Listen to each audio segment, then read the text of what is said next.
Hi out there, my name is Toko-pa, and I wanted to make a little video for you today to talk about something that I'm really passionate about. And before you guess, of course it is about dreams, but maybe in a larger sense, it's about dreaming in community. As you may know, I have been, for the last couple of years, writing a book on the topic of belonging.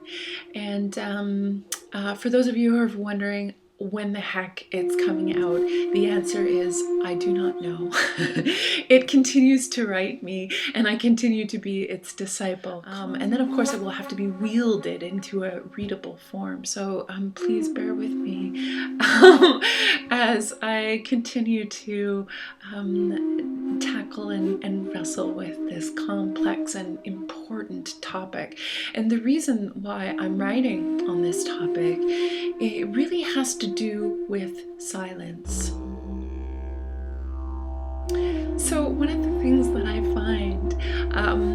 have found in the last 20 years of working with individuals in my private practice, and of course also in these larger group formats, is that while we have these conversations in the open, that there's usually this silent conversation happening underneath in the understory, the thing that is not being said. And what that thing usually is this question of belonging. Is it okay for me to have a voice? Is it okay for me to participate? Is it safe for me to share in this intimate way with others? And silence is a power because it keeps what's tender, what's vulnerable, away from the violences of scrutiny and criticism, dismissal, interruption, and even exile. The keeper of silence has tremendous control. What she keeps sealed away can never be harmed so long as it remains hidden.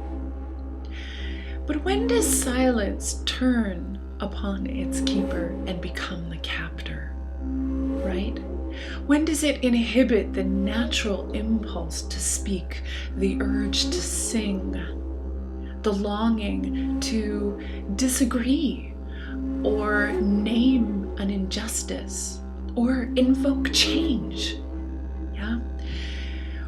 When should silence be calling upon the helpers, the sisterhood of silence that is really but a revolution waiting to happen? How often is a silence chosen a missing call to a flock of echoes?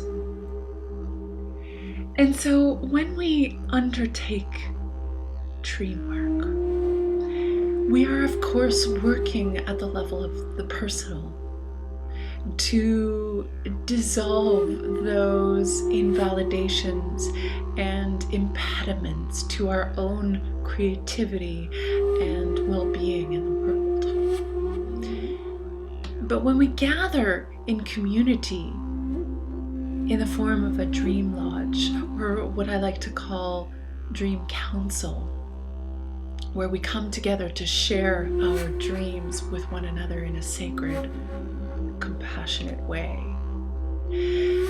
we recognize that we are not just isolated, but there is a larger coherence which we are a part of.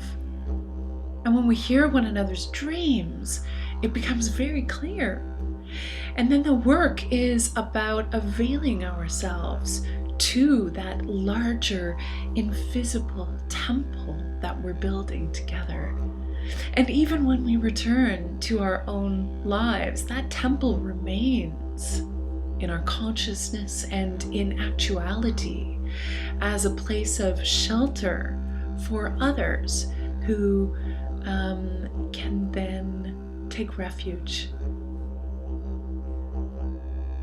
So with that being said, I want to invite you, should you feel called, to a very special retreat that we're having here on Salt Spring Island.